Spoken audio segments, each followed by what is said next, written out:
So for the next 14 minutes or so, probably less actually, but 10 minutes or so, I'm going to bore you with a few details about e-GMAT. And then we're going to have Payal come over and she's going to help you ace the GMAT by helping you ace GMAT sentence correction. So essentially, we have kind of three parts to the session. The first part, another 12 minutes or so, I'm going to bore you about who we are, what we are about, and the people behind e-GMAT. So you're going to get to know a bit more about us. The next session, the next part is what you're here all about, which is how to help ace sentence correction, and we're going to talk about that. And then the last part is going to be any Q&As that you have which are not addressed in the session. And we also have one other SC expert, Meghna, who's there in the session. So in terms of our modes of interaction, so once again, sorry about that, we are right now in this part. Okay, so we have various modes of interaction over here. The first mode of interaction that we have is the Q&A pod, which is what we call as a primary mode of interaction. If you have a question, you can ask the question over there, and we'll be able to respond to that. So let me hide this. The second mode of interaction that we have is basically the presentation and with us using annotations on top of it.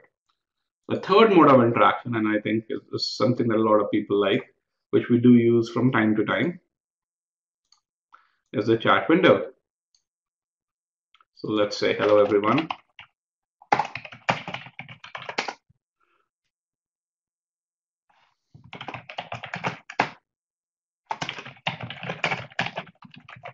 And this mode of interaction is very useful to get unstructured, good qualitative input from you guys. So that's very useful. And hello world is the first thing that you type in. Yes, you must be a programmer. And the fourth mode of interaction is something that you've seen already, which is the poll. We use a number of polls during this session. So I would really appreciate if you participate and make the poll and make this entire session very engaging.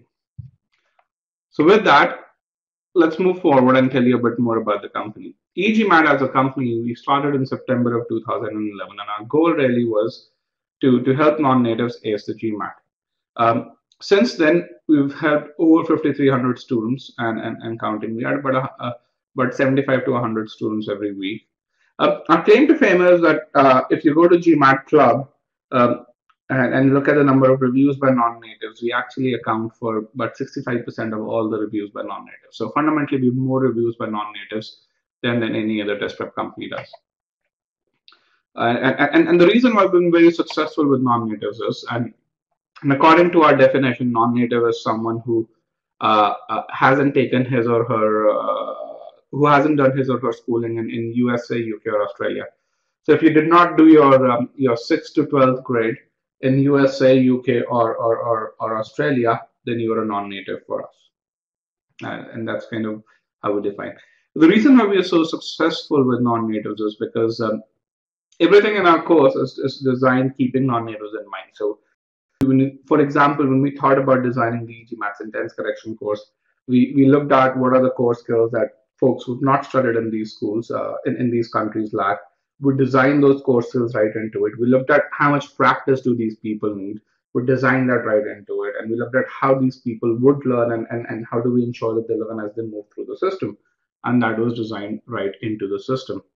The other piece that we did was we also realized a lot of our students are working professionals, so we needed a system of learning that is kind of more effective than books. So everything in e-GMAT that we've done is pretty much very much audiovisual. So when you go through our content, you're not just using your ability to read, you're using your visual cortex and auditory cortex as well. And what that does is it engages more neurons in your brain, and it also ensures that the retention of the content is a lot more. So even if when you go through this content after a long day of at office, you can still learn a lot more, a lot longer, and retain a lot of it. The thing that makes it possible are the people behind e-GMAT, and the reason why this is possible is because because as a company we are structured very differently, and e-GMAT, you the best instructors. In addition to that, we believe anyone who's helping you ace the GMAT should be devoted full time. It's just such an important uh, part of your overall application. So we make sure we hire the best and the brightest, and we make sure they work full time, and we pay them, compensate them well enough for that. Again, some stats about the non-native success stories. Uh, Last year, and this data is a bit old over here, but this is purely from 2013, and this was something that was compiled by GMAT Club, where they looked at their shared GMAT debrief or shared GMAT experience forum. I'm sorry, and looked at where the success stories came from, and e-GMAT students posted more success stories than students from any other test prep company. Again, this is the number from 2013. I think in 2014 we've continued that lead as well. Here are a few details about the e-GMAT faculty. Again, one of the things that you would rarely see, and I don't know if you can read this, you can probably do that in the PDF, but I want to kind of impress upon 2 points over here, that everyone who's here is someone who's been very, very accomplished in his or her field, number one. So you've Chiranjeev, who's a 99.98 percentile on CAT, not just 99, but 99.98, and a 770 on the GMAT. You have Krishna, who actually this year just gave the cat out cold, and he scored a 99.89 percentile. This is just zero preparation. He also has a 760 on the GMAT. So again, a graduate of BITS Pilani. So folks who have choices in life but choose to do so because they love doing this. So and again, all of these work full time. They're dedicated to your success. So in terms of the courses, and I think I'm just getting towards the end of my presentation, we kind of offer two kinds of courses. The first course that we offer, which is our most popular course, is Verbal Online. Think of Verbal Online as a course which is designed for folks who like to study at their own pace. Verbal Online includes our sentence correction course, critical reasoning course, reading comprehension course. Our integrated reasoning course includes tons of mocks, practice questions. It also includes GMAT Club tests with it, and it comes for $199. So consider this as the world's most comprehensive online course on GMAT Verbal. The other course that we offer is Verbal Live Prep, and this is the first session for Verbal Live Prep. Verbal Live Prep actually includes everything that's included in Verbal Online. On top of it, it adds 36 hours of live instruction. It also adds workshops, which Payal will talk about as she talks about various stages of learning. It also has a verbal score improvement guarantee. Let me kind of ask a question here. How many of you are retakers? Select yes if you're a retaker over here. No, select no otherwise. For retakers, Verbal Live Prep includes a 4-point score improvement guarantee. What it really means is if you have a score out of 60, let's say you have a 30 out of 60 or a 33 out of 60, if a 30 out of 60, we guarantee your score would improve to 34 if you take the course and go through it completely. Otherwise, you get your money back. If you have 33, we guarantee that your score will improve to 37. If you have a 40 on verbal, the guarantee reduces to 3 points, and we still ensure that your score would improve by 3 points to 43. Here's the schedule of the Verbal Live Prep calendar, the March 15 calendar, and I can actually share this. Again, guys, for those of you who are from the March 1 batch, this is the March 15 schedule, not your schedule. So don't be worried if you think that this is different from your schedule, because this is a different batch, and this is where we are right now. What you really see is really comprehensive coverage of various topics in this, where you have 6 sessions on critical reasoning, 5 on sentence correction, 2 plus 1 on reading comprehension. Each session being about 2 to 2.5 hours, some actually about 3 hours as well. We do give out a few sessions free of charge, and these are the sessions that we do give out free of charge. So next week we have the RC1 session as well. Another thing that I want you to notice about this is that we've talked about the comprehensiveness, but this is a course that's designed for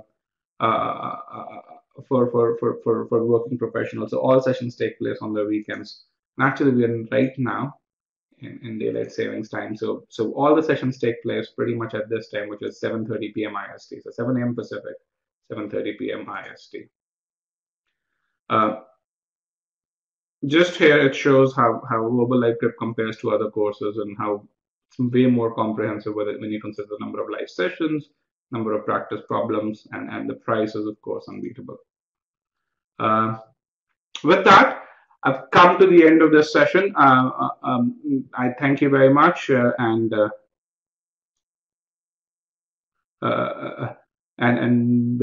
Payal would take over from here.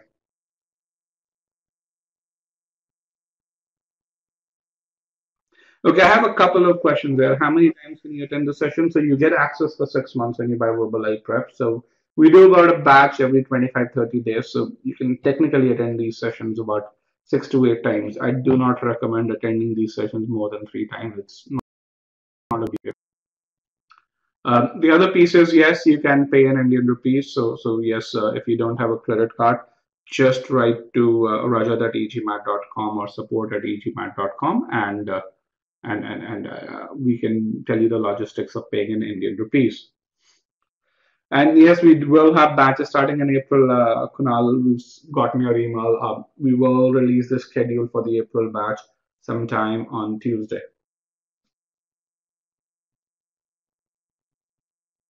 And if you are taking, so one of the nice things about Verbal Live Prep is that the moment you buy it, you get an entire set of recordings. So if you're taking a month off, and we have a student who's taking a month off, you can actually go through the recordings as well as attend the live sessions to enhance your learning. And the study plan that we provide with this is in an Excel spreadsheet. So the nice thing about this is it tells you a sequence of concepts that you need to do, and the onus is up to you to really look at how you want to go through that sequence.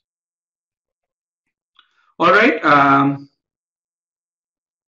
With that, let's just move forward. And again, guys, we'll be able to answer any other questions again at the end.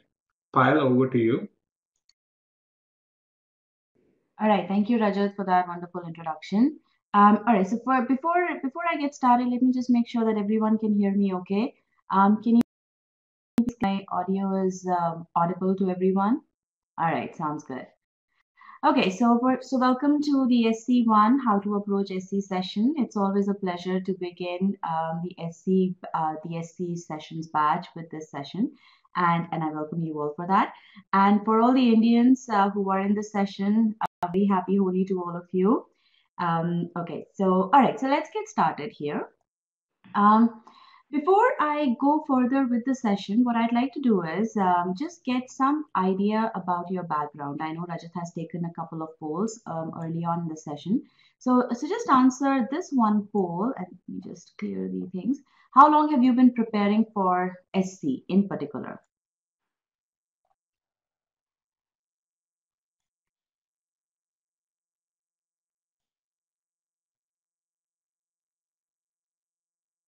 Okay.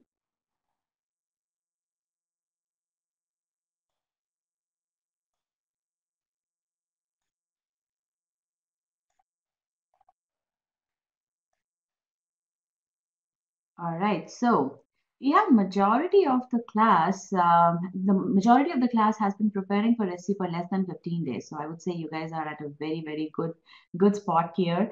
I hope that after the session, if you are not already following this approach that I will be advocating in this session, you will be able to adopt this approach for the rest of your preparation. For people who are already underway their preparation, and I say that for people who have already prepared for more than 15 days, you guys still are at a very good spot because there is always a scope for correcting your approach. It's never too late, believe me. In fact, we have had students who have done the course correction at as late as just 7 days before their test or 10 days before their test and have aced the GMAT. So nothing in this session is something which is very difficult to do as long as you understand the essence behind that. And that's what my goal in this session is. So, all right, thank you very much for responding to this poll. Now, what I'm going to do next is I'm going to ask you about what is your approach towards sentence correction. So what I want to do is just think about sentence correction and tell me what term or terms come to your mind when you think about this section, sentence correction. Okay, so I'll give you about a minute or so to put in your responses. So there you go.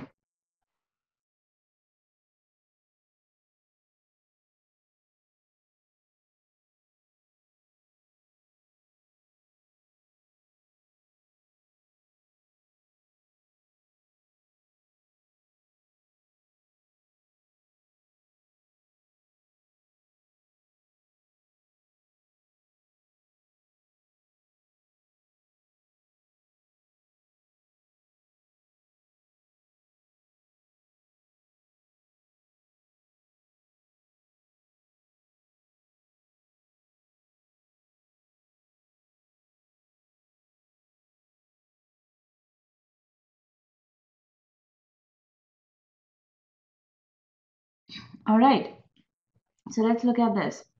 I'm going to broadcast the results so all of you can take a look at it. And I've had about 116 responses here, so pretty decent number of responses. I have about 220 people in the session, and typically I would expect about 70 to 80% of the class to respond to a question. So if I don't see enough number of responses, I will ping you guys. I will urge that all of you should put in their responses. You've already taken the time to attend this session. So make the most out of this session by being as responsive as you can. So, all right, so let's go down this list and kind of see the split or see the variety of answers that we have. Split and answer choices, grammar, confusion, must have good grammar skills, grammar meaning concise. At least I see some meaning, no basics, all right, meaning. Correct grammar errors, subject verb issues, luck of time, two possible correct answers, idiom difficult to correct for non-natives. Okay, I hope I can change that impression. Grammar, use of proper grammar and punctuation. So if you go down this list, um, tell me what do you see? Do you see more of grammar if as you go down this list? Say yes or no. Yes, you see a lot more focus on grammar as you go down this list. All right, so this session will be a successful session for me if I can change this approach. All right, and I'll take both these polls towards the end of the session. So let's see if I'm able to, if I am successful in what I intend to do over here. All right, so how are we going to conduct this session?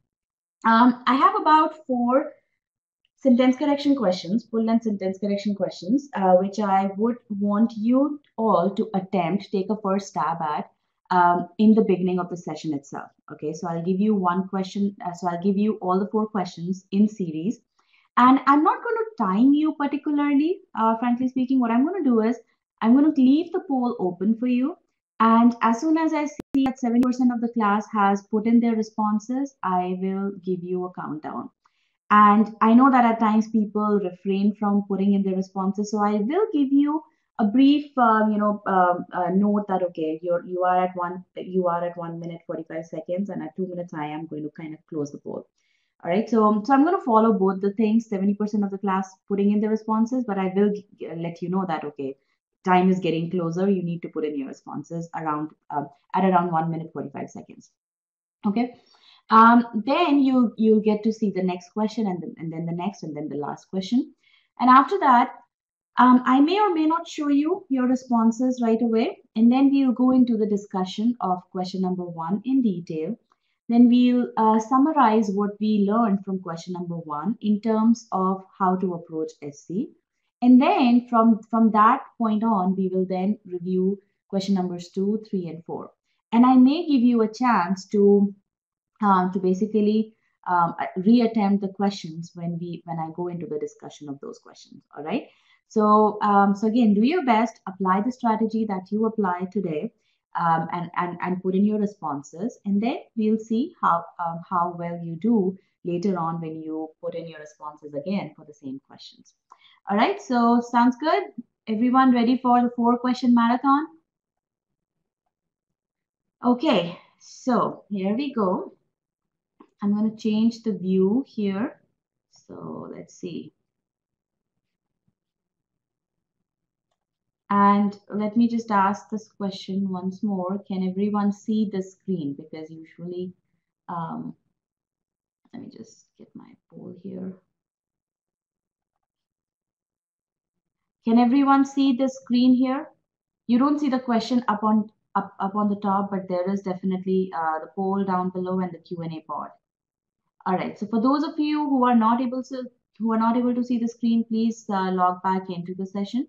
You should be able to view the screen, but yeah, so the screen is right there. Okay, so let's go over here, and this is your first question, and I am going to open the poll. There you go.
Guys, I'm getting certain questions in the Q&A pod indicating that they are not able to view the question, view the poll. It's right underneath the note pane over here. So can you guys see the poll?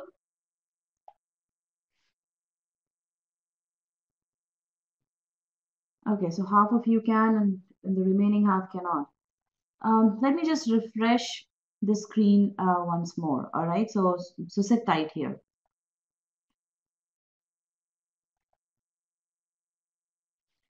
Now give it some time to stabilize and then let me know. Can you see the poll?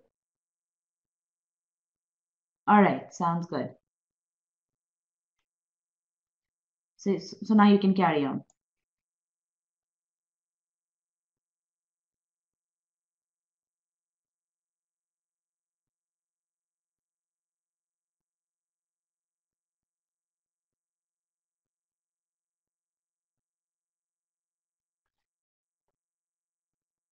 All right, last 15 seconds.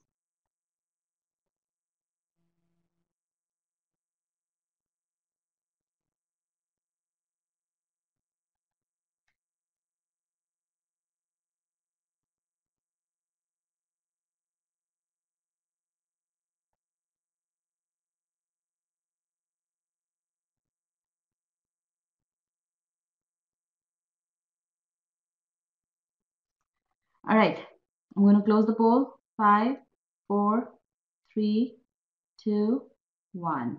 All right, cool.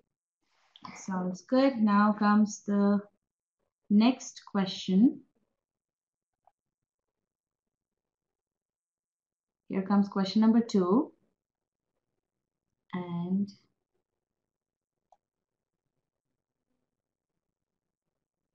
question number 2 here.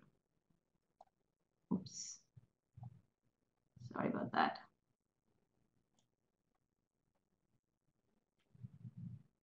Okay, go ahead.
All right, last 15 seconds. Put in your responses.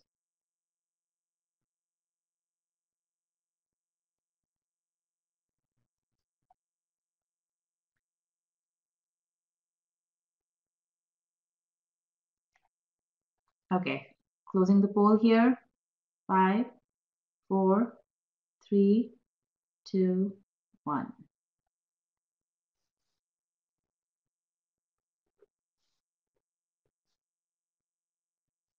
All right, so next question coming up. Question number 3. Let me first make sure that I have not, that I've cleared the answers. So let me go to question number 3. Clear. All right, there you go. And question 3. Okay, go ahead.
Last 15 seconds.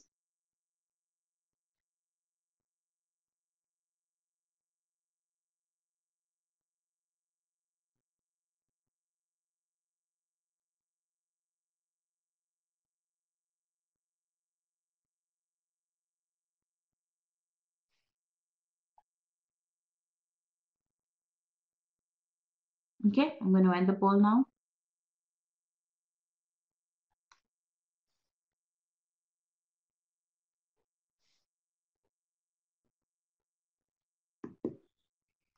Okay, coming to the last question.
Last 15 seconds.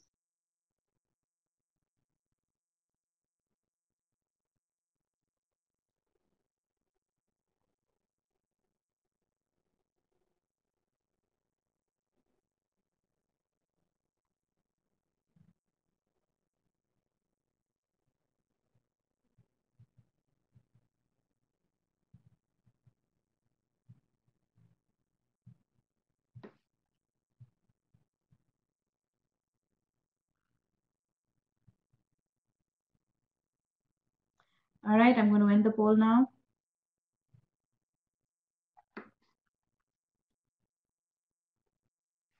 Okay. Good job, everyone.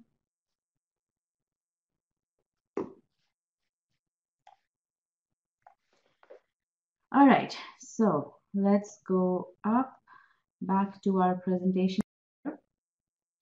So how was the experience? 4 questions back to back. How was the experience?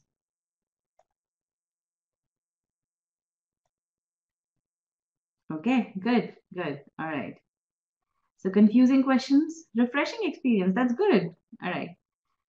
Um, okay.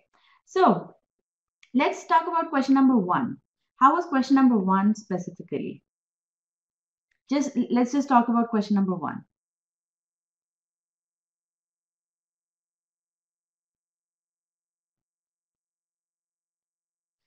Okay, so question number 1, and I'll share your results here. Let me get that poll for question number 1. You guys did fairly well, I would say, for question number 1. And again, purposely, I had kept this as one of the more easy questions because I didn't want to bombard a difficult question right on the get-go. So I wanted you guys to get your feet wet in SC. So let me broadcast the results. The correct answer here is choice C, and 67% of you marked the correct choice, which is really good. So I would say this question is about 650 difficulty level. So again, you guys did well in this question. Now, one very interesting thing happened as I was gauging the responses that you guys were putting in. So before I tell you what happened, let me just ask you that when you were answering this question, were you confused between two certain choices?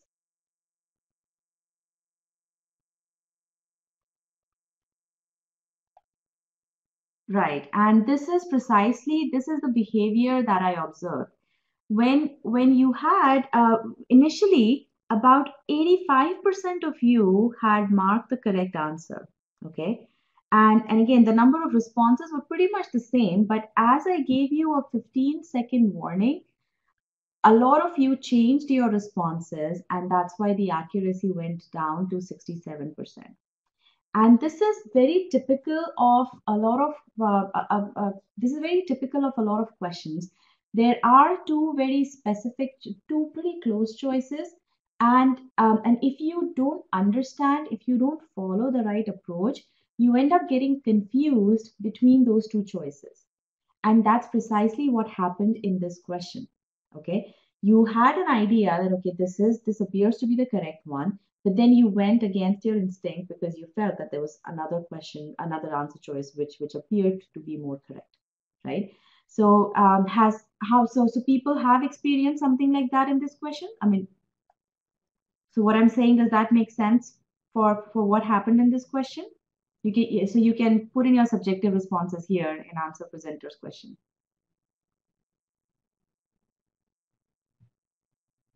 Okay, so A and C were close. So a lot of you are saying yes, but yeah, a few of you are saying no. Again, the accuracy says 67% of you answered this question correctly. So again, the point is, guys, that if you don't understand the original sentence to a certain degree, then then you are confused as you read the answer choices. So here's what I'm going to do. I'm going to go through the solution of this question in detail. I'll tell you how exactly I would have solved this question, and you should compare my methodology with the methodology that you apply. All right, and then we'll go into the exact approach towards essay. Okay, so let's get to this. Okay, so I usually present this information here. So let me just tell you the class performance. So question number 1, 67% of you answered it correctly. Question number 2 was answered correctly by 32.8% of the class. So this was, and again, all these questions are difficult questions. Question number 3, the Kabir question was answered by 55% of you correctly, and the question number 4 was answered correctly by 49% of the class. And actually, I would say I was surprised to see the performance of questions 3 and 4, because typically I see about 40% accuracy for questions 3 and 4. So I would say you guys are either this batch is really smart, or probably you guys got lucky. So again, when I go through the detailed explanation of these questions, you would be able to understand whether which case was it, former or the latter. I hope this was the former case. Okay, so let's go right into question number 1 here. So whenever I look at an SC question, I don't look at the answer choices at all. The first thing that I do is I basically look at what the original sentence is trying to tell me. And the reason why I don't look at the answer choices at all is because once I start to look at the answer choices, it starts to make me anxious, because then I see, 5 different versions of the sentence. And that just gets me in that anxiety mode that I don't even understand what I'm supposed to do. So I just, in order to avoid all that anxiety, I just read the original sentence, take a deep breath and read the original sentence. And my motive there is to try to get as much as I can from the original sentence. And here's how I read it. Let me get my lines here. Just a minute. Okay. So I start reading this.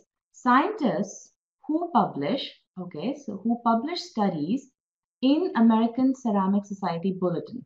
So this sentence is talking about certain type of scientists. What type of scientists? Scientists who publish studies in a certain bulletin. Okay. Now let's carry on. Have found. Okay. So these scientists have found something. What have they found?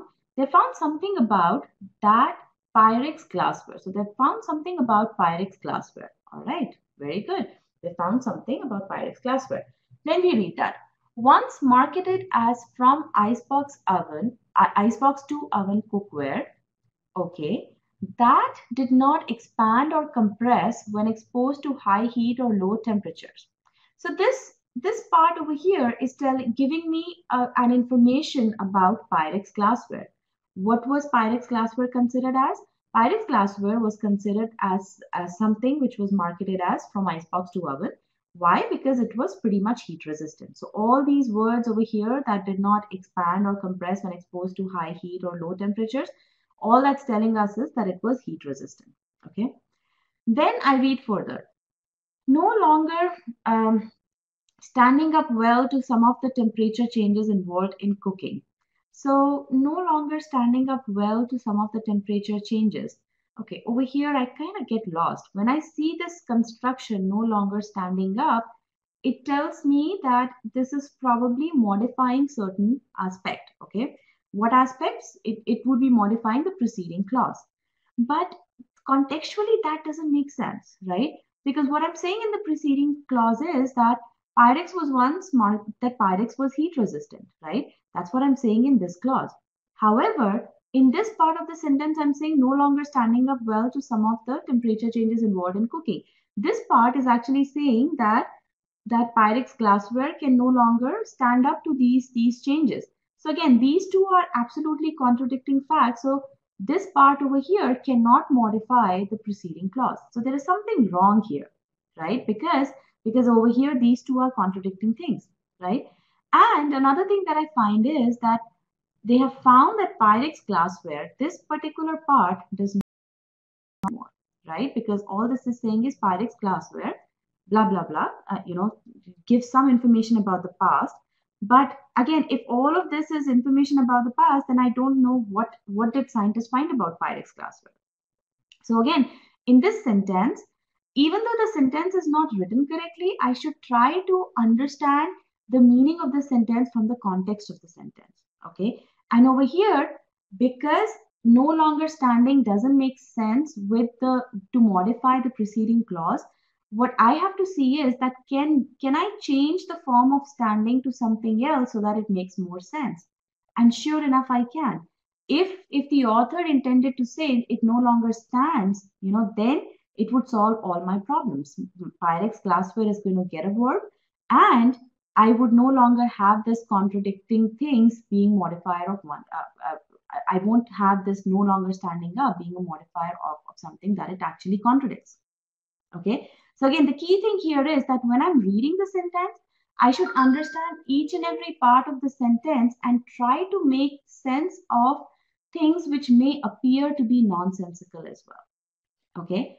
Now, what do you guys, so again, were you guys able to understand the meaning to such a level before you even looked at the answer choices? Again, I'm saying without looking at the answer choices, because the answer choices in this question were crafted in a very easy manner.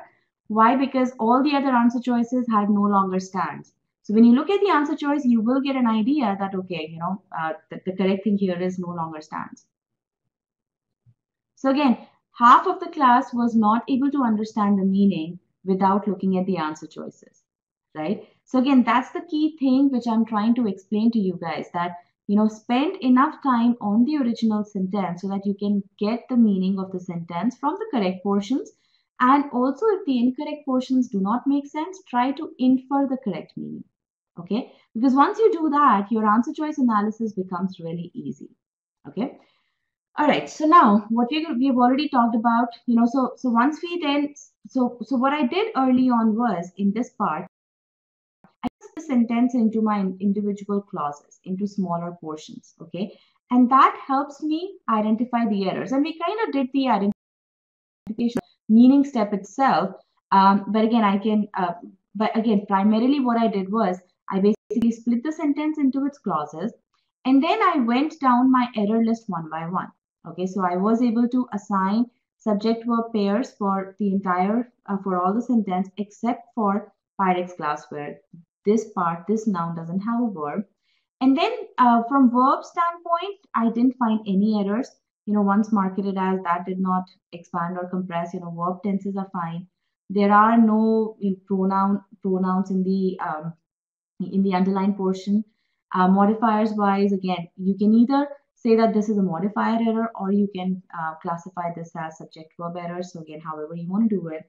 Parallelism, there isn't any specific list here. So again, everything else is fine except for the subject verb error. Okay. Now I look at the answer choices. Okay. In the answer choices, now let's look at choice B. So I know choice A is wrong. Now what's wrong with choice B? What's wrong with choice B?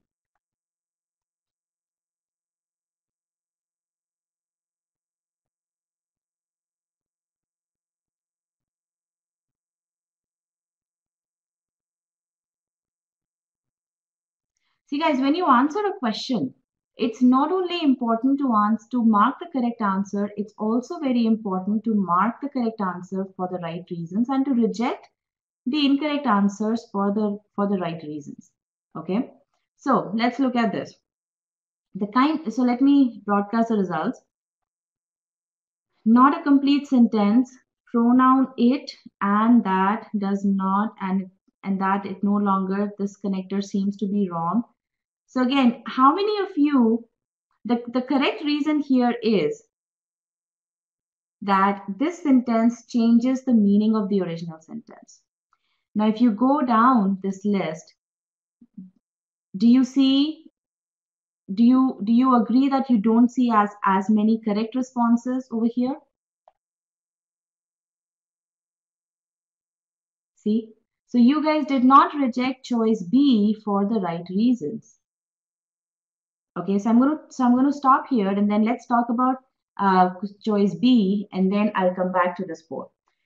So scientists who publish studies in American Society Bulletin have found, what have they found? That Pyrex glassware was once marketed as from icebox to oven, that did not expand or compress when exposed to high heat, and that it no longer stands up well to some of the temperature changes involved in cooking.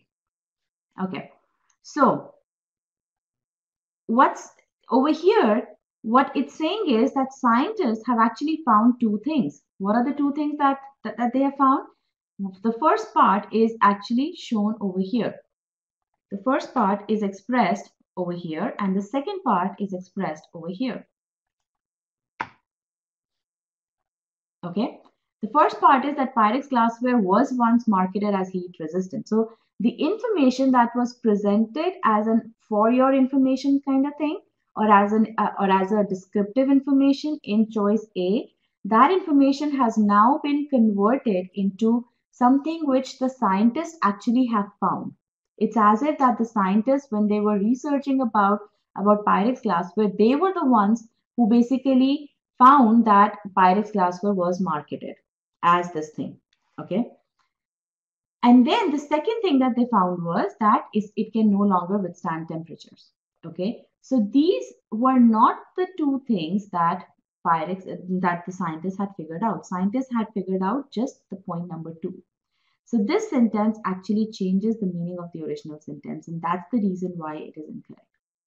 There is nothing else wrong with this. There is no comma error. There is no two unrelated clauses. No, there is nothing of that. Some of the temperature, again, I don't even see that there, was once marketed. So again, when I read this over here, was once marketed added as a verb, not required. It doesn't matter whether it's required or not. Okay. What it means, what is actually needed is whether it communicates the same meaning or not. Okay, I can always write the sentence. So let me get a notes pane up.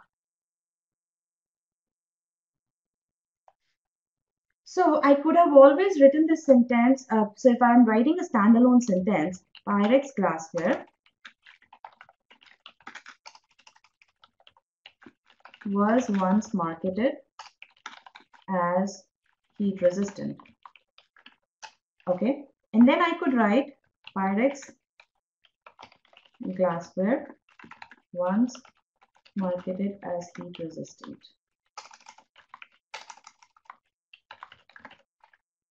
Now, clearly, I don't have a complete sentence here as sentence number 2, but from the standpoint of the meaning, both the sentences communicate, both the phrases, this sentence number 1 and phrase number 2 communicate the same meaning. The first one is saying it was once marketed as heat resistant. Second one is saying Pyrex glassware once marketed as heat resistant, blah, blah, blah. So again, from meaning standpoint, as a standalone thing, there is no difference in meaning. However, the meaning difference comes into picture when you say that the scientists were the ones who found out that Pyrex glassware was once marketed. Do you guys understand the distinction here? Yes or no? So again, guys, it's very important that you understand why a sentence is wrong. Okay? I would say you guys got lucky. Okay, in this question as well. Right? Because you did not reject choice B for the right reasons. All right, let's move ahead. Choice number C, that Pyrex glassware, once marketed as from icebox to oven cookware that did not expand or compress when exposed to high heat or low temperatures, no longer stands up well to some of the temperature changes involved in cooking. So absolutely right. There is nothing wrong with this sentence. This sentence is the correct sentence. All right, so any questions about choice number C? I guess not. Okay, let's go ahead. Choice D. That once marketed as from icebox to oven, cookware that had not expanded or compressed when exposed to high heat or low temperatures, Pyrex glassware no longer stands up well to some of the temperature changes involved in cooking. So over here, what is wrong with this sentence? I've already marked it, but let me just hear it from you. It's the tense error. Exactly right. So past perfect tense is incorrect over here. Okay. Good. And I don't believe a lot of you marked this choice. So we're good there. Choice E. Choice E, again, very few people mark this choice. That although it just changes the meaning again, it brings in that contrast, which is not at all required. There is no contrast here. So again, this choice also changes the meaning. Again, if you go through the error analysis, if you go through the original sentence analysis in a very detailed fashion, the process of elimination actually becomes very, very easy. Okay. Do you guys understand the approach that I followed here?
Let's get the final answers in.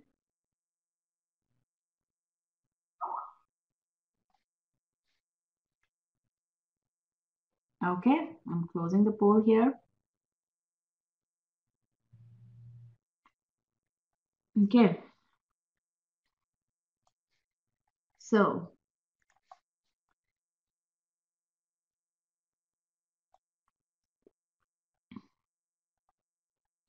I'm not too happy with the performance, but let's go through this. Tell me one thing. Um, Let me broadcast the results. Choice A, 41% of you marked choice A as the correct answer. Choice A is indeed the correct answer. So previously 33% of the class marked it. Now it went up to 41%. So not too happy with the improvement. Would have expected more. Okay, so let me ask you a few questions about this question. Okay, and again, be as thorough as you can as you respond to these to this question. This is a difficult question, I would say 700, maybe even 750 plus level plus question. I would say 700 plus. Okay, so is there a contrast in this sentence? Yes, there is. Okay, there is a contrast at the sentence in the sentence. Now, um, what is is there certain descriptive information that is provided over here? What is the descriptive information provided over here? And actually, let me get a yes or no also so that you guys don't type in yes. So how many of you think that there is a descriptive information here? Now type in the descriptive information that you find. What is the descriptive information about the root about the root cycle? Yes. Okay. All right. What is the contrast over here? Guys, what is the contrast? Okay, let me end this. Let me clear. What is the contrast presented in the sentence?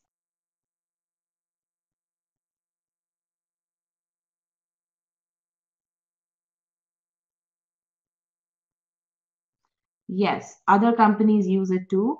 Technology is synonymous with one, but now other companies also use it. All right. So, for people who rejected choice A, why did you reject choice A? So, think about this clearly. Let me end the poll here. Why did you reject choice A? And be as descriptive as you can. What did you find wrong with choice A?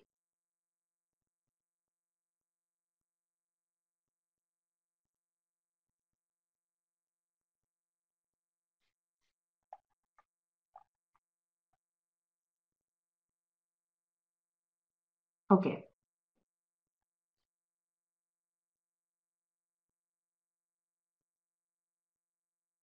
Now, guys, look at this. And this is where the relevance of or the importance of meaning should be absolutely clear to you. Okay. Just read through over here. Okay. Um, is synonymous. How can a technology be similar to a company? Okay. If that is the case, then is there any answer choice that you would find as correct? No, you would not. Pronoun ambiguity. We will look at pronoun ambiguity. Okay. Didn't even look at A, thought it was wrong. How can you make that assumption? Choice A has as much probability of being correct as any other answer choice. And if you didn't even look at choice A, then that means you didn't even apply the process. Minute difference between choice A and B. Let me tell you one thing. The difference between choice A and B, no grammatical difference, but there is no grammatical error in choice B, but there is a major meaning error in choice B. Okay, maybe the it at the starting of second clause. There is nothing wrong with it in the starting of second clause. Okay, it is now found in top offerings. It is a placeholder pronoun. Okay, there is nothing wrong with that. Um, I don't understand what synonymous means. I thought it is referring to the company Dyson. So again, over here, guys, the way you are analyzing the stuff, you're trying to reject an answer choice based on grammatical errors which don't even exist. Okay, and again, I will be showing you the answer. Okay, so let me show you the answer choices here. Okay, so you are rejecting answer uh, absolutely correct answer choice based on grammar errors which don't even have any basis here, because you don't focus on the meaning of the sentence. Okay, and I can't emphasize enough that SC is not about grammar. SC is about meaning. And the day you understand the relevance of meaning, your whole approach to SC will be changed and you will see a lot more clarity. You will be a lot more clear with how to approach SC. Because till the time you keep looking at SC from grammar standpoint, you will continue to dig a deep pit for yourself. Okay, and I can't be more harsh than that. So please stop focusing just on the grammar part. Okay, seem too wordy. There is nothing wordy about choice A. And again, I'll be going through each and every answer choice one by one so that you can understand why I'm saying it. Okay. All right, so I'm going to leave this here. All right, now let's go through choice number A. But whatever I'm saying, does that make sense to you?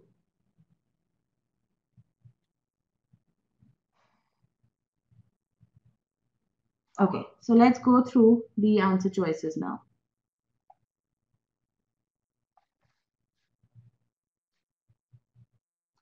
Okay, can everyone see the screen? There is only choice A up over here. Can everyone see the screen?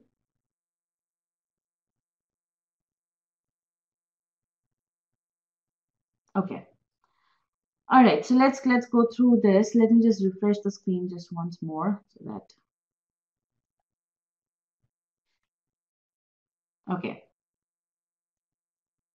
Now, can everyone see the screen?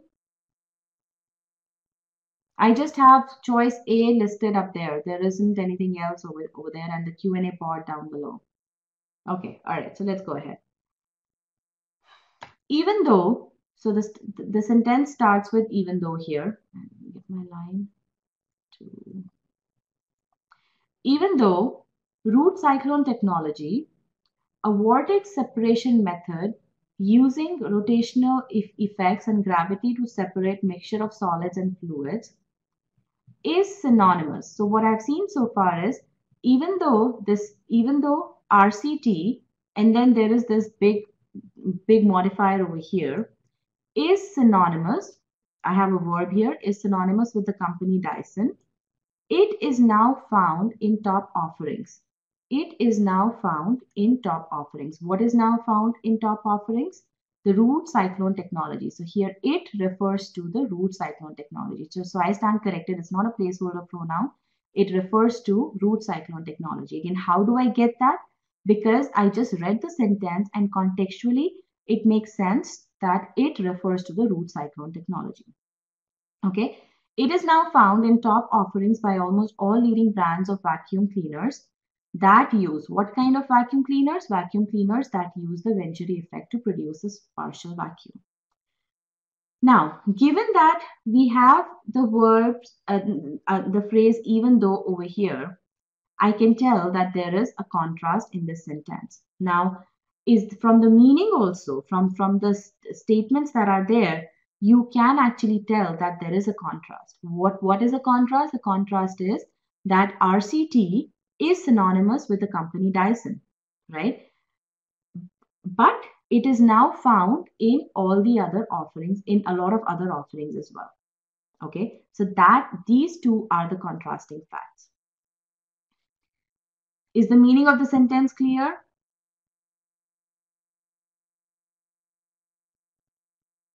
Okay. All right. So now let's go through the error analysis here. I've split my sentence into its clauses, right? And again, guys, if you don't know how to split the sentence into its clauses, go through our sentence structure concepts. They are in the free trial. And if you are verbal life prep student, attend our next session, SC2, on importance of sentence, on how to break sentence structure. You will be able to follow the strategies there, and you will be able to understand how to split the sentence into its clauses. Additionally, each one of our application files actually follows the same, all the solutions in our course follow the same process, so you will be able to see the sentence structure split in all the practice questions that you see in the e-GMAT course. Okay, so, and again, sentence structure, it takes time to master that. You have to you have to understand how is it that you break, how is it that you read the sentence, what are the markers in the sentence where you know that you can break the sentence at. Okay, all right, so in terms of subject verb pair, everything is fine. So there's no error from subject verb standpoint. The entire sentence is written in present tense. It's absolutely fine.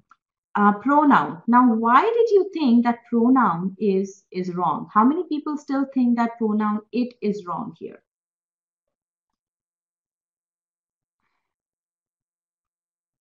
Okay, so let me rephrase my question. Is pronoun it incorrect?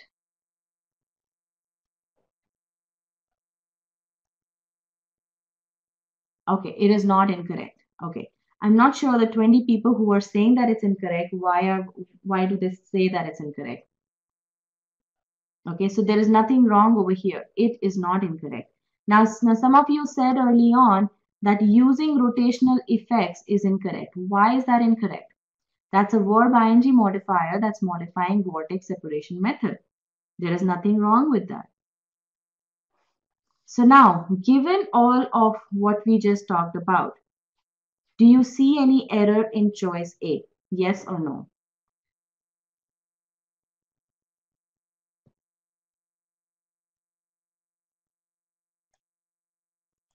Now tell me, why were you not able to do the same analysis the way I did over here? I gave you enough time. Time was not an issue.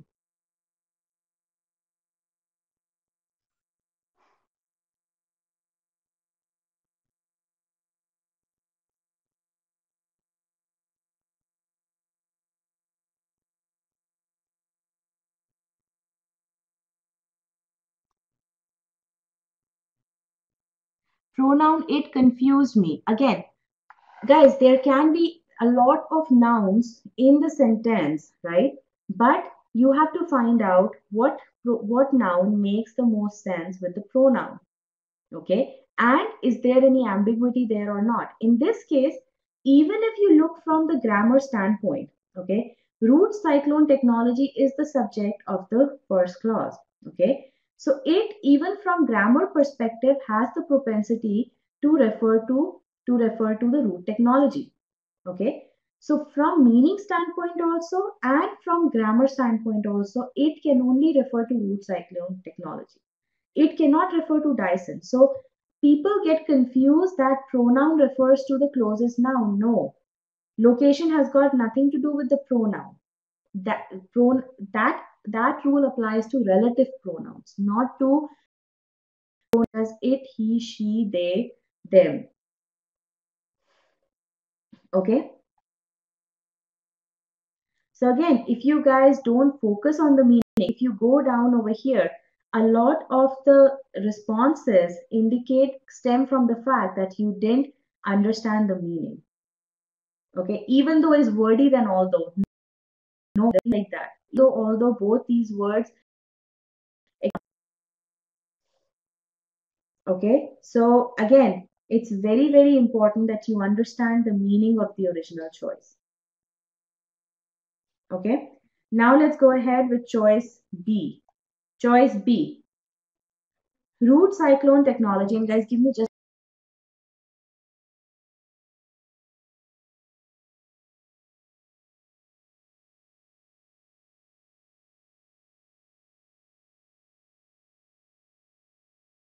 a minute. Okay, root cyclone technology, which is synonymous with the company Dyson. And I guess there is one person who's saying that a technology cannot be synonymous with the company. Please search for similar terms on Wall Street Journal. There is nothing wrong with this. Okay. So all right. So let's go ahead.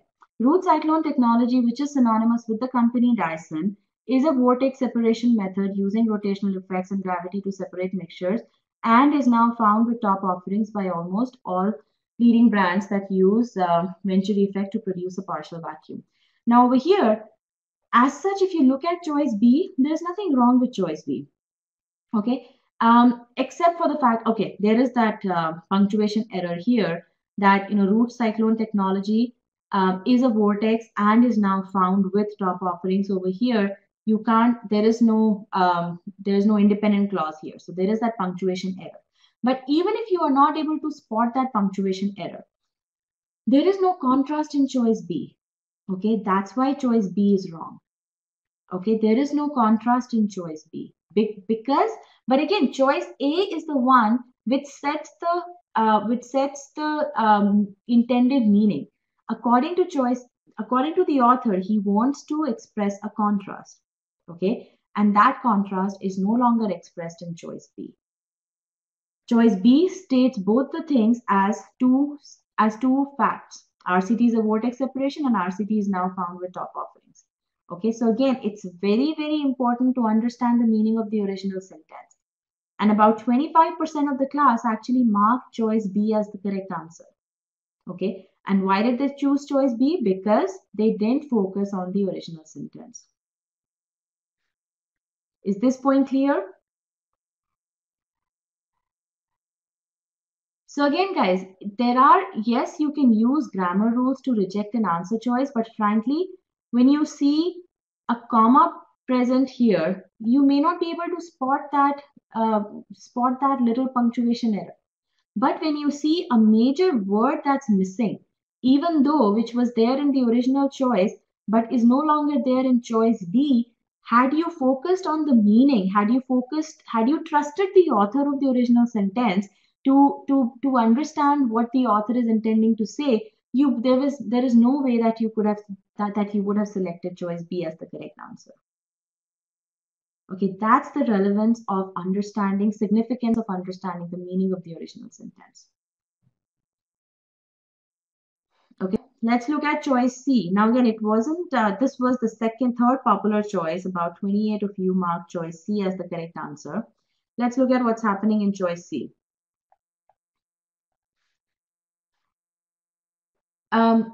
In choice C, what's happening is, although root cyclone technology is a vortex separation method, it is now found in top offerings. So the contrast is that RCT is a vortex separation and synonymous, but it is now found with top offerings. So the contrast is actually set between these two facts, which doesn't make sense. Okay, the contrast should have been only between RCT is synonymous, but RCT is now found.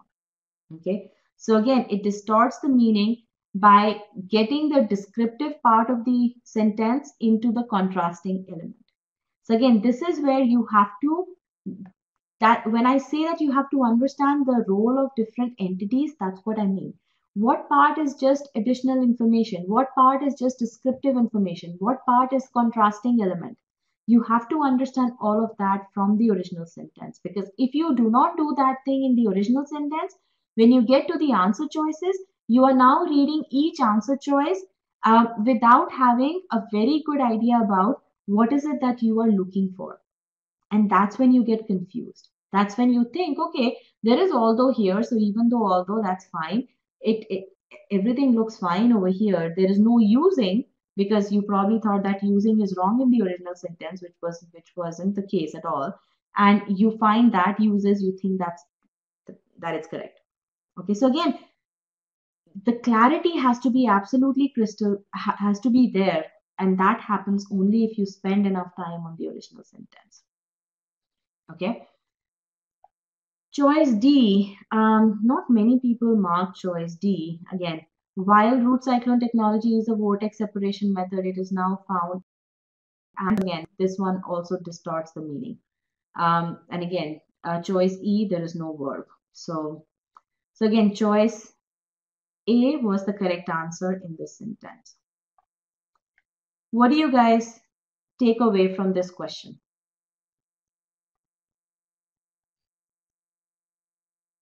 Type in this answer presenter question.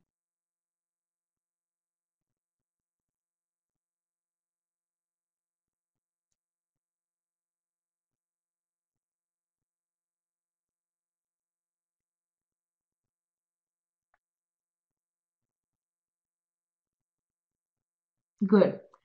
Don't proceed without understanding the meaning. Focus on meaning. Okay, that's good.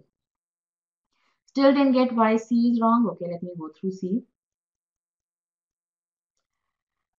In C, the reason why C is wrong is because it's saying although root cyclone technology is a vortex method that uses this thing, it is now and is synonymous. So what it's saying is that RCT is a vortex separation method, but it is now found with top offerings. So it has included that descriptive part of the sentence that it is a vortex separation method. That part has now been included in the contrast, which doesn't make sense. Okay, that's the reason why choice C is wrong. All right, let's go to question number 3 now. Do you guys want to reattempt question 3?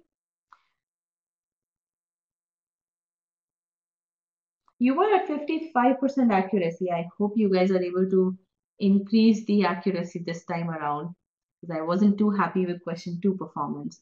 So, all right, so let's come to, I'll get the poll for choice for question number.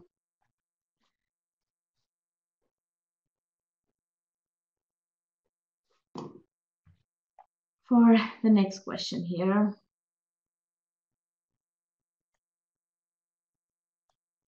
There you go.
All right, last 10 seconds.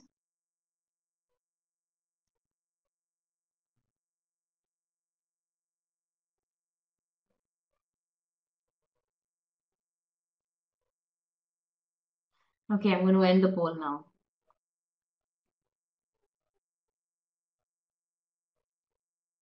Okay,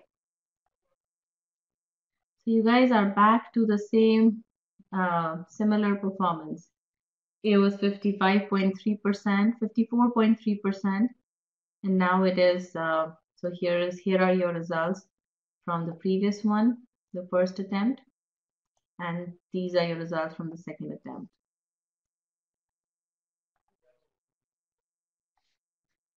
So not too much of a difference. Okay, so let's go through this question and figure out where you guys are faltering. Why is it that you guys are faltering here?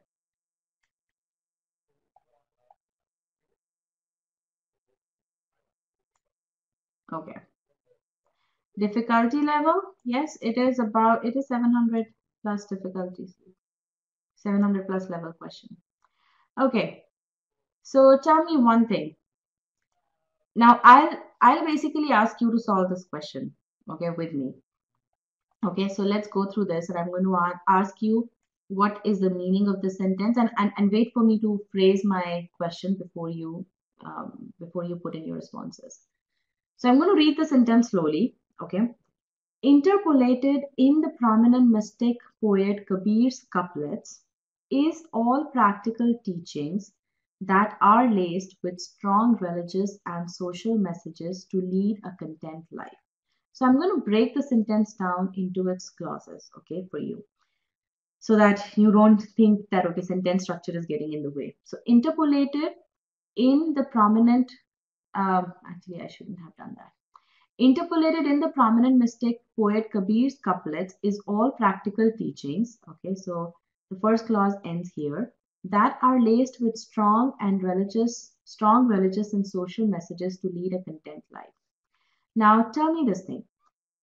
So I have two clauses here. This is the first one, and this is the second one over here. Okay, so tell me, what is the subject verb pair of the original sentence? Of the first clause, what is the subject verb pair there?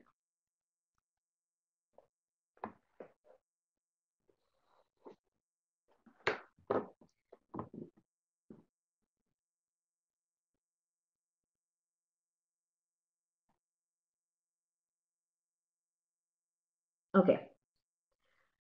Now, from the meaning perspective, I'm seeing a lot of responses here. Okay. So let's pause here. I need the subject verb pair. Okay. Um, Now, what does the sentence mean? Okay. Interpolated in the prominent mystic Kabir's couplets is all practical teachings.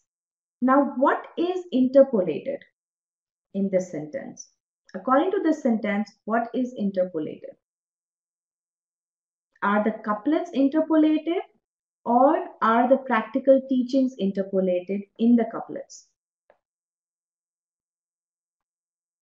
Okay, let me do this. Let me get a question here, and create another poll. Add new poll. So, what is interpolated?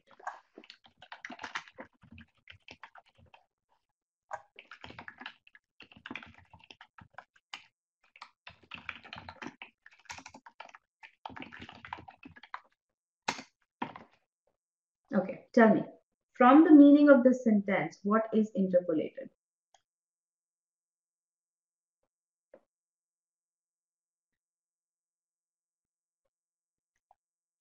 Absolutely right. All the practical teachings are interpolated, right? If that's the case, then how come a lot of you said that Kabir's couplets is the subject of the first clause? I had to erase those responses. But if you guys understand that practical teachings are what are interpolated, then how come you guys thought that it's Kabir's couplets that is the subject of this clause? So again, you are not combining your meaning understanding with the grammar. Okay, that's why you are not able to get this question correct. Okay, frankly, this is what the sentence structure is interpolated. So all the practical teachings, okay, are interpolated in the prominent mystic poet Kabir's. That's all the sentence is saying. And then the next clause is basically describing these practical teachings. What practical teachings? Teachings that are laced with strong religious and social messages to lead a content life. So is the meaning of the sentence clear? It's about Kabir's couplets, okay, and it's talking about what the practical teachings are in his couplets. Is the meaning clear now?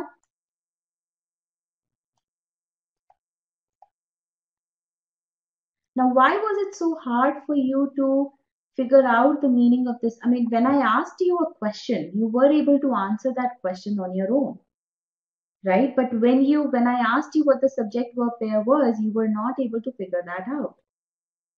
Why is there that disconnect? I think that's because you're not, again, asking the right questions when you are reading the sentence. You are not thinking. There is no specific grammar rule over here. They didn't, again, all they did was they basically, this is inverted subject verb pair. I agree with that. However, if you ask the right questions, when you read this, when I asked you the right question, what is interpolated? You were able to say that it was practical teachings, right? But again, you are not asking the right questions on your own. Okay. All right, so now let's move on to the to the error analysis. Now, what is the error in this sentence? It's a simple subject verb error. Okay, that's the only thing which is wrong in this sentence. Oh, okay, there is one more thing wrong. In the prominent mystic poet Kabir's couplets, okay, do you see anything wrong with the modifier here? Yes or no?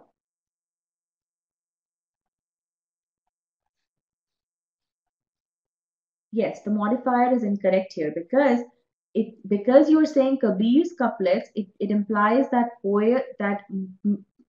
couplets is being modified by poet, and that cannot happen. Okay, so that's why this thing is incorrect.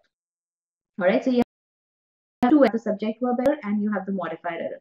As far as the verb goes, the tense is absolutely fine. Pronoun wise, even if you consider that again that are laced as a modifier that correctly modifies practical teachings. Parallelism, there is no parallelism. Meaning is absolutely clear, and other than that, there is no other other than the subject verb error and the modifier error. There is no other error in this sentence. Okay. Now, explain the modifier error. Over here, modifier error interpolated in the prominent mystic poet Kabir's couplets. Now, Kabir is not a standalone noun over here. Okay, Kabir is modifying couplets. Okay, so you don't have Kabir anywhere in the sentence. You have Kabir's couplets. But this part, this modifier, prominent mystic poet, that should have modified Kabir. But Kabir doesn't exist in the sentence. Okay, what exists is Kabir's couplets. Okay, and that's why this modifier is not correct. Okay, all right, now let's look at choice B. How many of you selected choice B? Now, again, what I would do is, given what I have already figured out in the original sentence, I will reject the answer choices, which I can easily reject. I know there are two errors, right? Now, prominent mystic poets, couplets of Kabir. Okay, I can't reject this one right now.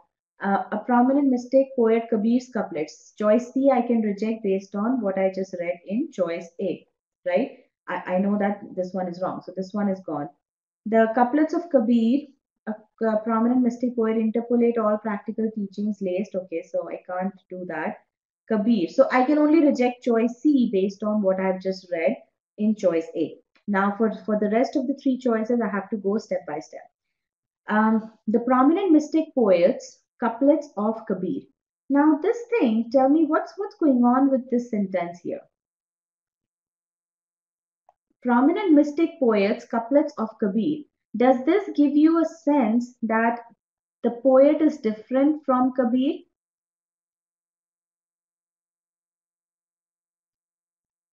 So it as if it choice B implies as if there is a poet and that poet writes couplets of Kabir. Okay, so again this thing changes the whole, distorts the meaning of the sentence. Okay, so that's why choice B is wrong. Let's look at choice C is already rejected. Choice D, the couplets of Kabir, a mystic poet. So now this one is fine. A mystic poet is defining Kabir. So this one corrects one of the errors that were there in the sentence. Interpolate all practical teachings. Absolutely fine. The couplets interpolate all practical teachings. Okay, and that's absolutely right. You can either say all practical teachings are interpolated in the couplets, or you can say the couplets interpolate all practical teachings. You're changing from passive to active, and meaning remains intact. Okay, and that's why choice D is the correct answer. Choice E. What's happening in choice E? And again, choice E was actually the next popular choice. Maximum number of people after choice D selected choice E. What's happening in choice E? Do you see the error in choice E? Kabir is laced. Kabir is not laced. It's the couplets. It is the practical teachings that are laced, right? So choice E is absolutely wrong because it distorts the meaning of the original choice. So again, this question, what do you think about this question to the entire solution?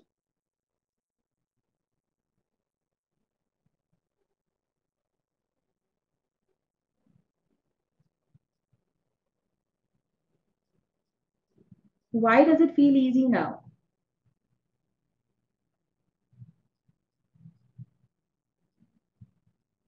The subject in choice D is the couplets. Couplets interpolate all practical teachings.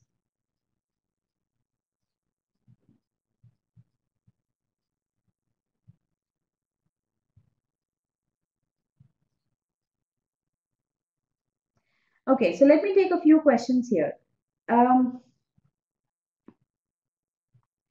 In C, why isn't a prominent mystic poet modifying the couplets of Kabir? Yes, that's the reason why choice C is incorrect, because it has the same error that is there in choice A, that poet cannot modify couplets. That doesn't make sense. Okay. Um, what else?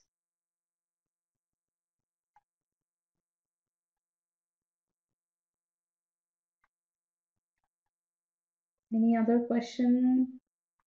But the original, okay. So again, one of you, I don't know how, so how many people are confused between the subject verb pair of choice A versus choice D?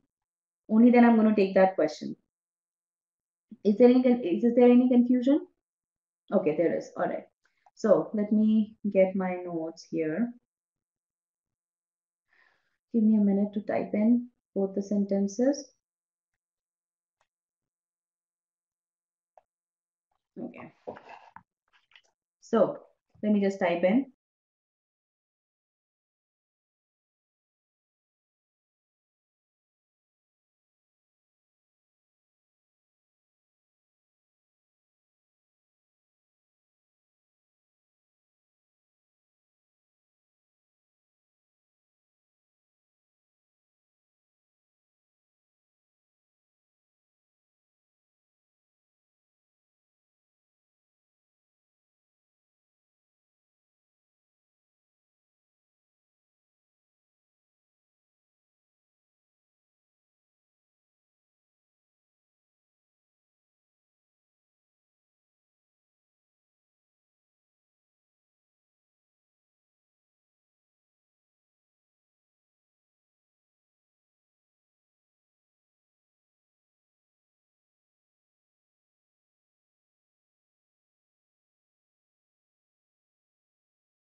All right. Sorry, guys. I was muted here while I was typing. So again, do you see the difference between the two? All practical teachings are interpolated in couplets. Couplets interpolate all practical teachings. Okay. Or if you say all practice, or if I want to simplify the word interpolated, and I could simply replace it with included. All practical teachings are included in couplets. Couplets include all practical teachings. Now do you see the similarity in the subject verb pair of choices A and C? So again, that's where you have to go by the meaning. Meaning communicated by both these sentences is exactly the same. Okay, but if you focus only on the grammar, that teachings was the subject of original sentence, but teachings is no longer, but now couplets is the subject of the of the correct answer choice, then that means that that answer choice is not correct. Okay, so again, focus on the meaning. What the meaning between both the choice, meaning communicated by both the sentences is exactly the same. Okay. What are the takeaways from this question now?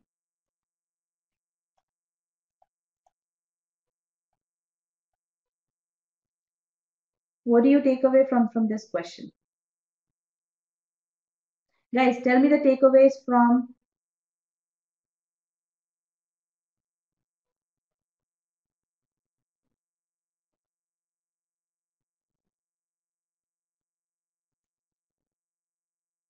There is no rule that says that correct answer choices will be in active voice.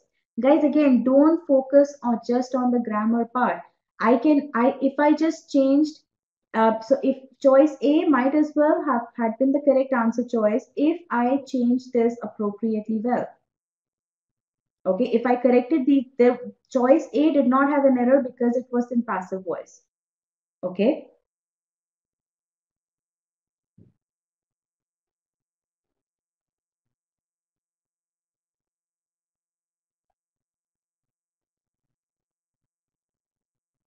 Okay, so choice D, couplets of Kabir, a prominent mystic poet. Guys, I don't know how many people have this doubt, but a prominent mystic poet refers to Kabir. It doesn't refer to couplets. Okay, so again, you have to go by.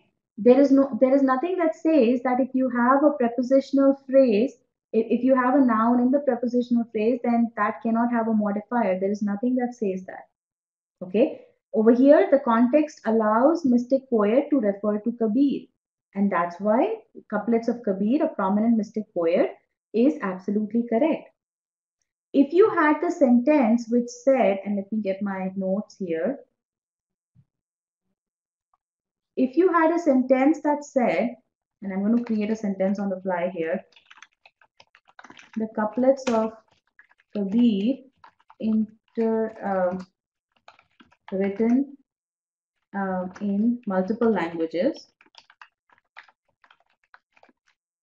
interpolate all practical teachings. Now, in this case, written in multiple languages cannot modify Kabir. Contextually, that doesn't make sense. Written in multiple languages modifies couplets. So you have to go by what makes sense. Grammar-wise, whatever is the modifier here, so if I just say modifier, okay, this modifier can either modify Kabir or it can modify couplets. It depends on the context of what this modifier is saying. Okay, so again, meaning what the modifier modifies depends on what the modifier is saying. Okay, so again, you should not reject answer choices just because you have certain mindset that okay, this modifier can only modify the head of the phrase. No, there is no rule like that. Okay. All right, so let's move on to question number 4. And I'm going to give you a chance to attempt question 4 once more, and let's see how that goes.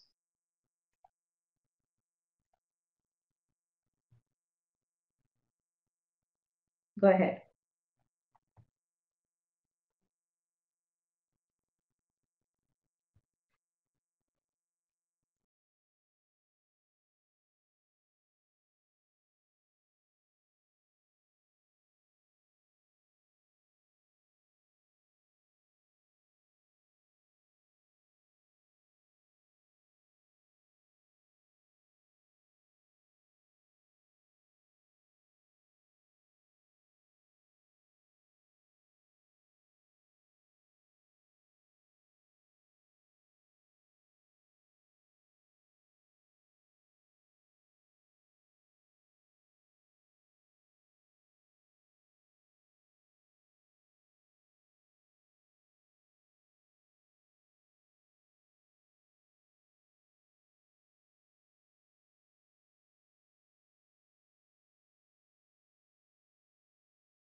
All right, last 10 seconds.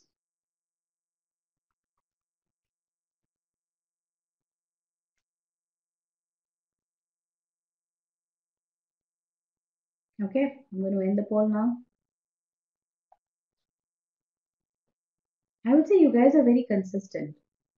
You're maintaining your performance. So earlier, I think that the question number 4 was answered. 49% of you marked choice C. Now it's 50% of you marking choice C. So, all right. So again, this one is a rather difficult question. This is the most difficult question in the session. Okay, so let's move ahead. A seasoned bookie betting heavily on a high percentage hitter, especially one who has a good average. So who has a good average? Let me get the poll here.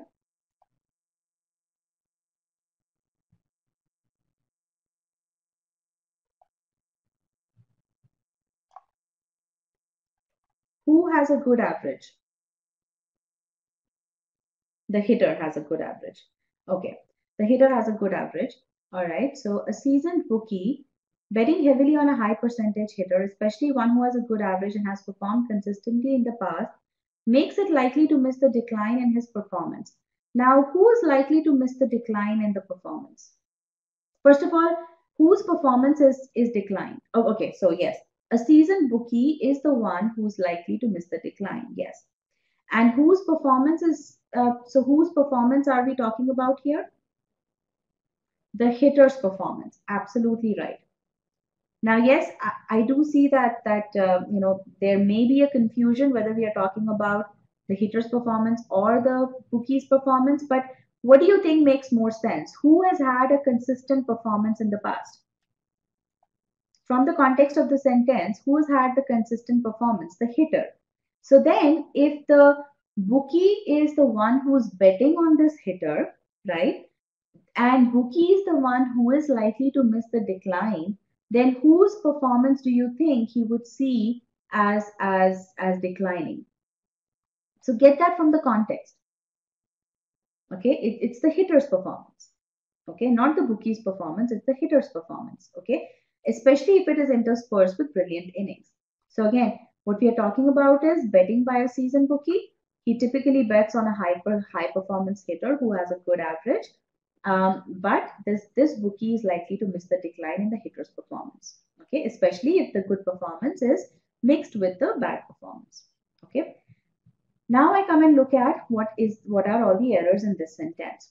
Now, what is the first error that comes to your mind? You've understood the meaning. What is the first error that you can spot here? Bookie makes it likely. Absolutely right. Bookie makes it likely. That's what is wrong with this sentence. A seasoned bookie makes it likely. And how do I get to that error? Because I've split my sentence into its clauses, I can assign subject verb pairs and I have to make sure whether the subject verb pairs make sense or not. Okay, and over here, the bookie does not make it likely because the way this sentence sounds, it's as if the bookie makes it likely for someone to miss the decline. However, from the context, what you can tell is, as you guys were able to indicate when I asked you, bookie is the one who is likely to miss the decline. Okay, so that's why there is a subject verb make sense error. Subject verb does do not make sense in this case. Okay. Now, again, over here, that also leads to a meaning analysis because if you just read the sentence, a seasoned bookie makes it likely, the sentence doesn't tell you directly who does it make it likely for. Okay, but then from the context, you can infer the correct meaning. Remember that we said if the original choice doesn't communicate the correct meaning, you need to infer what the correct meaning could be. Okay, and in this case, you can infer from the context of the sentence that is the bookie who is likely to miss the decline. Okay. From verb standpoint, has a good average, has performed, absolutely fine. Present perfect tense makes perfect sense here. Makes, it is interspersed, simple present makes perfect sense. Now, from the pronoun standpoint, yes, there is that bit of ambiguity because in this case, his I would say his can refer both to percentage hitter and the bookie. However, in my mind, the context favors the hitter more. Okay, so again, when it comes to pronoun errors such as this one, pronoun ambiguity errors, you should, if you feel there is an ambiguity, keep that as a as an error to utilize in the second pass. Do not use that as the primary error to reject answer choices. Okay, especially if the context favors one of the nouns more than the other noun. In this case, the context favors hitter more. But again, I'm not saying that there is no pronoun error. All I'm saying is keep that in your back pocket. Okay, don't utilize this as the first means to reject an answer choices. To reject an answer choice. Okay. In terms of modifiers, especially one who has a good average correctly modifies the hitter. And then other than that, everything else is fine. So is the error analysis clear to all of you? Yes or no?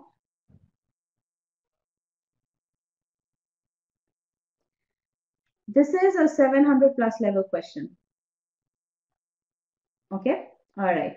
So now let's go to the answer choices. Choice B, a seasoned bookie who bets heavily on a high percentage hitter. Okay, so first of all, I think what we should do is, given what we already know, okay, we should reject the answer choices that we can easily reject. Okay, so let's look for makes it likely. Okay, so a seasoned bookie is likely to miss. So this one is fine. Okay, so over here, this one is fine. So I can't reject this. Season bookie is likely to miss. This one is also fine. I can't reject this. Makes missing the this thing. So this one is wrong. So I can reject choice D based on the subject verb error that I had found. A season's bookie heavy betting makes it likely. So I cannot reject this one. So far I've only been able to reject choice D. Okay. Now I come down and I look for a choice in which, so again, in my first pass, I was able to reject choice D. I've already rejected choice A, right? So now I'm down to choices.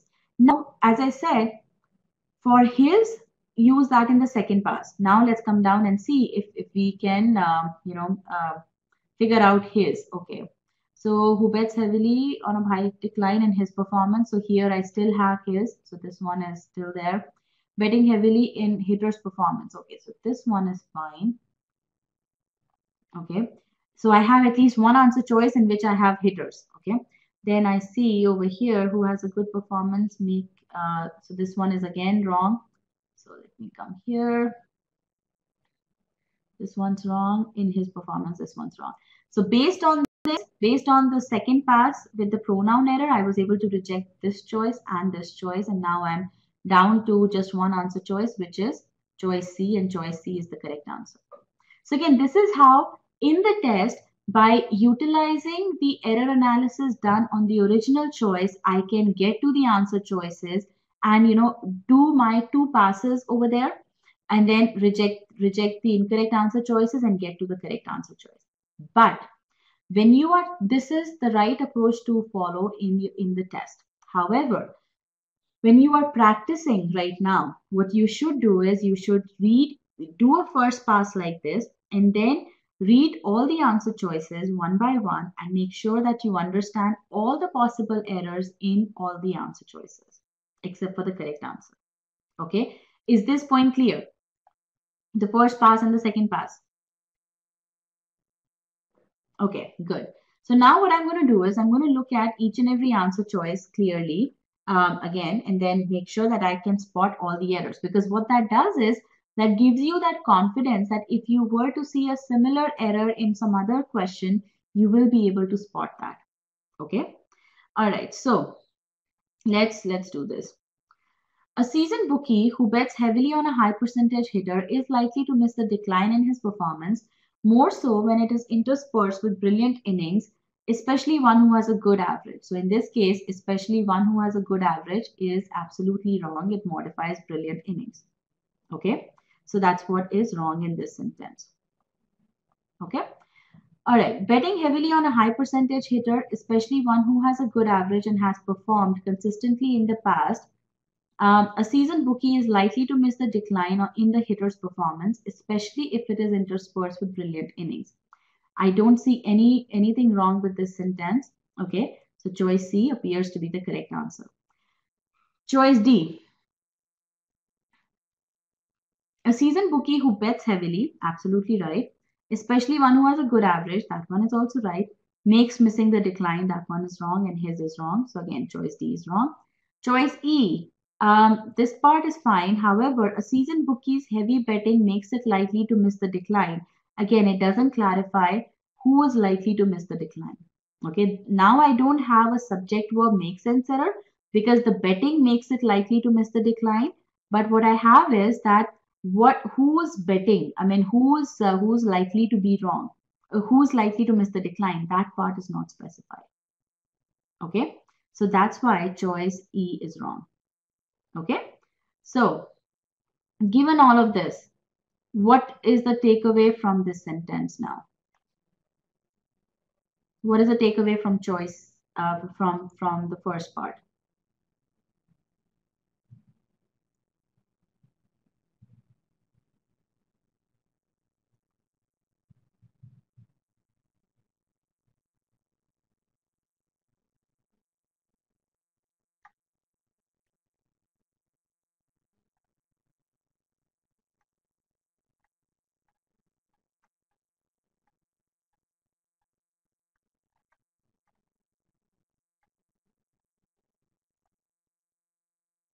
Okay, I got all wrong, no takeaways. Again, don't get discouraged. These are difficult questions. Even if you got them right, it's not the matter of whether you're getting them right or not. What's important is that you understand the right approach to solve questions. Okay? All right. So now what I'm going to do is we are done with all the 4 questions. Let me see if your approach to SC has changed a little bit or not. Okay. So now the same question that I asked you earlier. Tell me, what do you think about sentence correction when you hear the word sentence correction?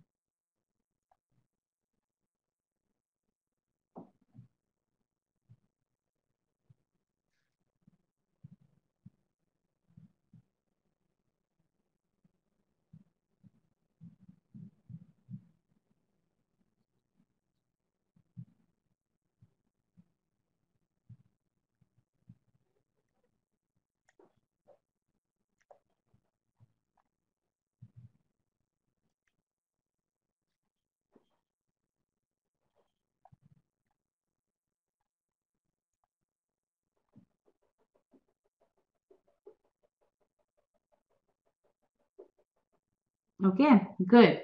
I'm going to broadcast the results just now. Just give me 1 second here, guys.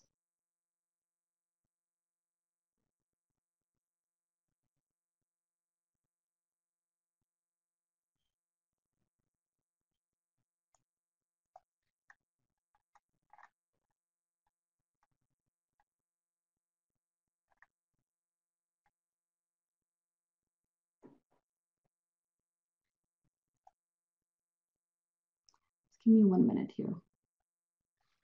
Okay, let's come back. So now I want you to go down through this list and tell me, what do you see more?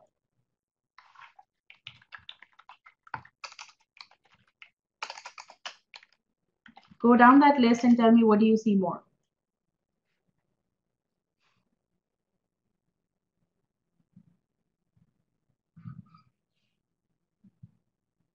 Yes, absolutely right. We see more of meaning and less of grammar. And that is the thing which I wanted you guys to take away. So thank you so much for understanding that. Now, yes, one thing that I'd like to say is in this batch, what I found was that a lot of you were asking certain conceptual questions. You guys had certain misconceptions about grammar, whether it comes to pronouns, whether it comes to modifiers. And frankly, I was a little surprised to see those things. However, if I put into context that majority of you have just started preparing for sentence correction, that makes sense. Why? Because you haven't as yet learned all the concepts that there are to learn in sentence correction. Okay, so that's the reason why I was finding a lot more questions on the basics. rather than on the approach. Okay, so again, it's absolutely fine to have those doubts, but as you resume your preparation for SC, what I want you to make sure is that you apply the right approach, because learning concepts is the easy part. You can learn the concepts, but it's important to build the core skills that are required, and the core skills stem from the fact that you have to understand what the right approach is. Okay, now with the how can you do that with the e-GMAT course? 90% of our students are able to no, not 90%. Most of our students are able to get to 90% or upwards of accuracy in less than 20 days. But what's required is that they apply the process, that they are completely committed to the process. Okay, because till the time you don't apply the process, you will be caught in the last two answer choices, or you will be confused and you'll end up selecting the wrong answer choices. You'll end up, getting anxious. Okay, now given that a lot of you have just started to prepare, okay, what I would say is that you guys are somewhere in this phase right now because you're learning new concepts. Okay, once you learn a set of concepts, then the next stage in any learning, whether it's sentence correction, whether it's learning, computer programming, anything, it comes to application of the concepts. And then you get to that deduction stages wherein you can, make sense out of difficult questions. You can look at certain ways in which GMAT is testing you on certain things. Okay. And again, all of this is covered, all of these things, each of these things is covered in the SC course through the different files that we have. And for e-GMAT students, how many are e-GMAT students here? Let me just change the poll here. Let me go back to my yes, no poll. Okay. So click yes if you are an e-GMAT student.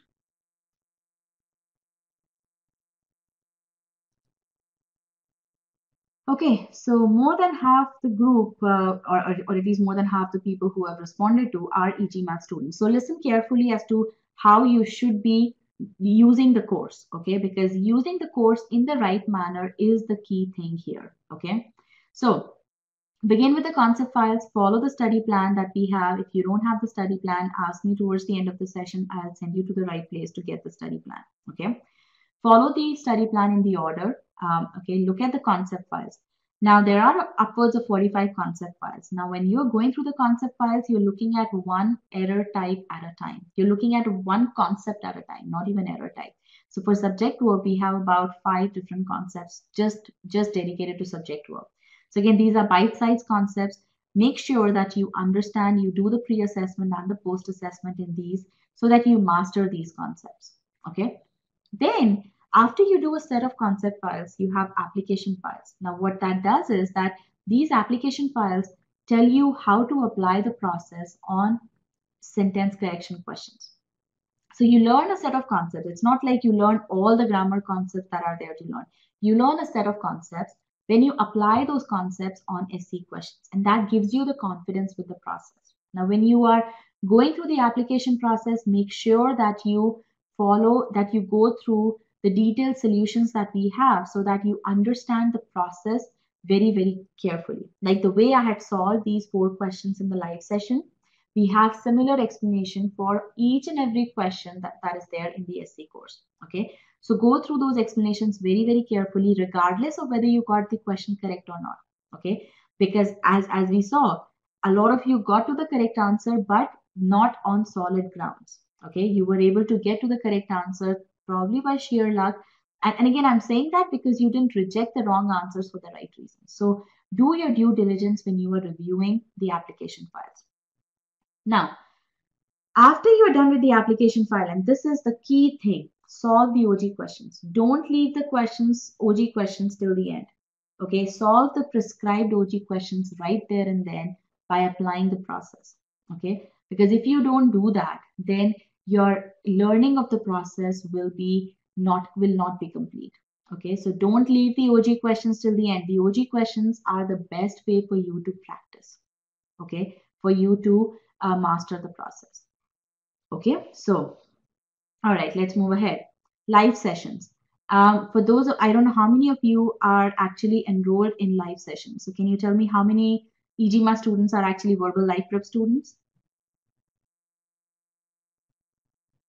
Okay, so 70% of the or 50% of the class is enrolled in verbal live prep. So again, for you guys, follow the study plan, okay, and come and attend the live sessions. This is one of the 4 live sessions in SC.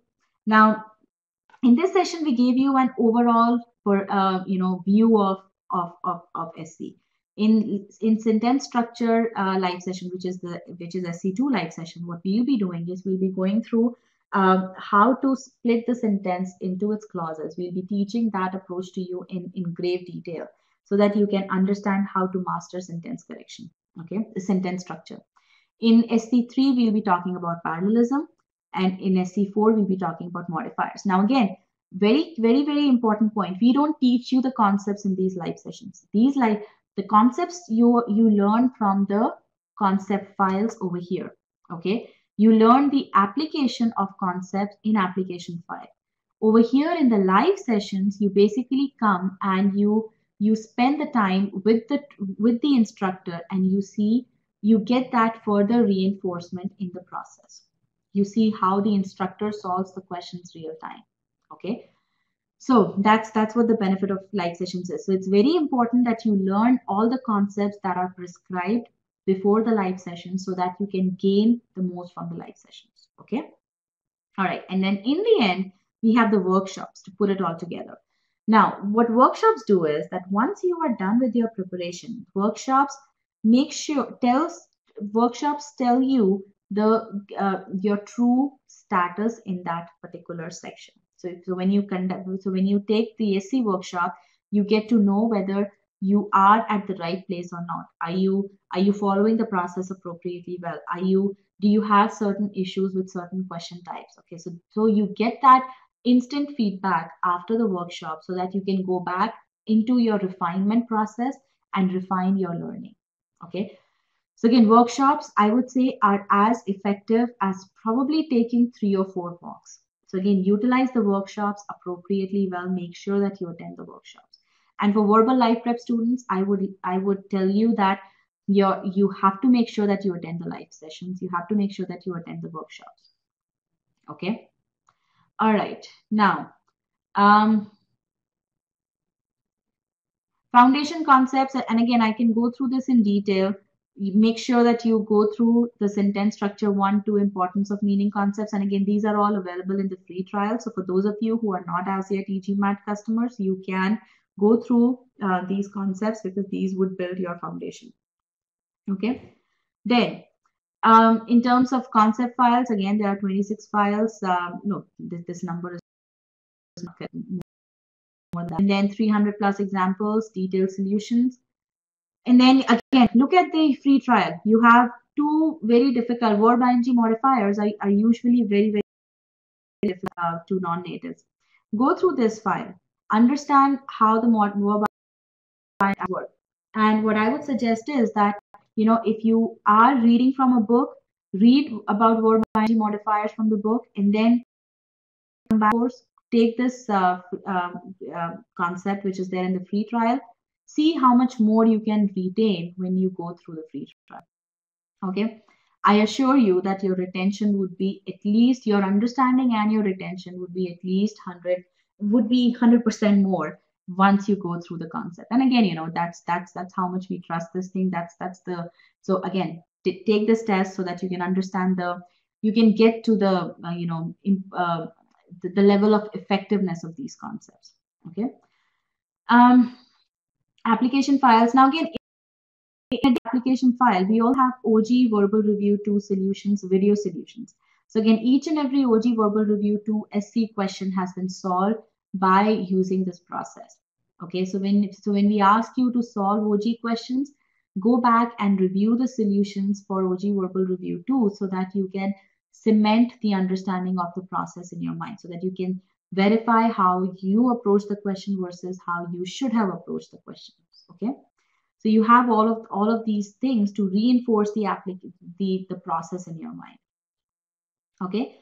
And then, once you're done with the main concepts, there are these in-depth concepts which you should look at. For example, as versus like, change in meaning, and all that. So again, all of that is covered in the SC course. Okay. These dates are not correct. These are for the previous batch. So again, SC workshops, CRRC workshops, and verbal workshops. And again, you can get the correct dates from the calendar. So again, any aspect you consider, the SC course, the e-GMAT SC course trumps all the other things which are available in the competition. So again, it's absolutely important for you to first experience that in the free trial. And for e-GMAT students, please make sure that you follow these strategies as you prepare for e-GMAT for GMAT verbal. So again, understanding the meaning is essential. Understanding sentence structure, absolutely vital. You have to master the technique of splitting the sentence into its smaller components so that you can figure out all the logical linkages and internalize the e-GMAT three-step process. Okay, so people say that, okay, your approach is great. I need some time to practice. Yes, you need the time to practice. You need the time and the right tools to practice. Okay, and you have all the study aids that you need in order to master the process. Okay. All right, so with that, we are at the end of this session, and I would now request Rajat to come back and then take any questions that are there. Thank you, Payal. Hi, guys. So let me actually minimize this. I will just share some files once again. And just give me 1 second, guys. What should you do post session? So post session, you should look at your study plan, and you have a few things that are out there, which are post sessions. Let me actually get you some pods.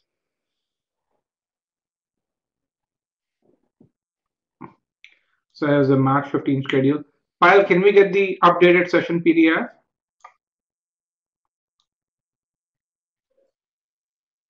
Okay.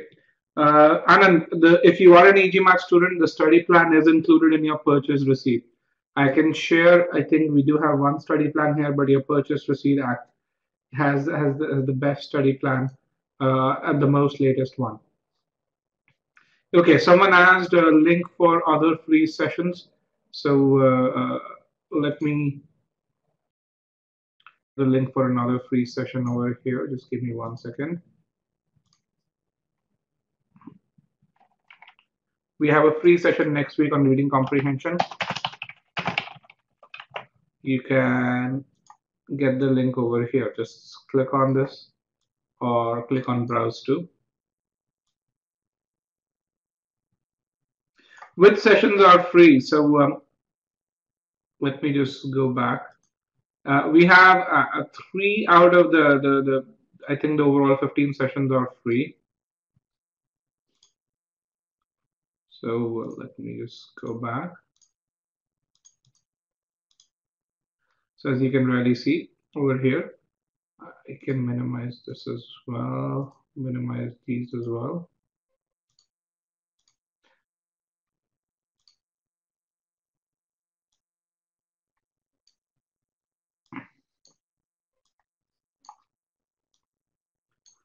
All right.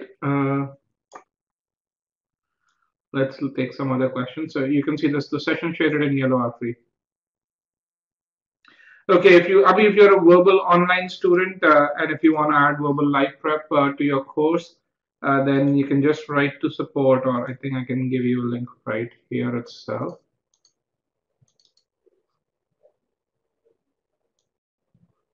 You can upgrade to verbal live prep for $99.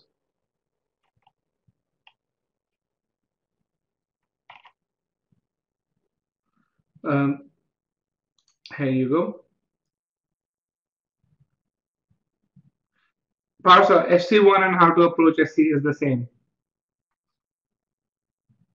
as you can see from over here.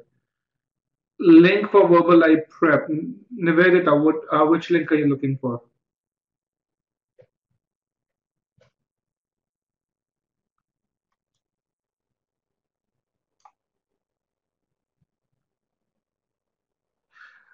Rajat, so we have my namesake over there. The question really is, how do we follow the study plan? According to the plan we have, we should study SCCR and RC for almost 3 weeks.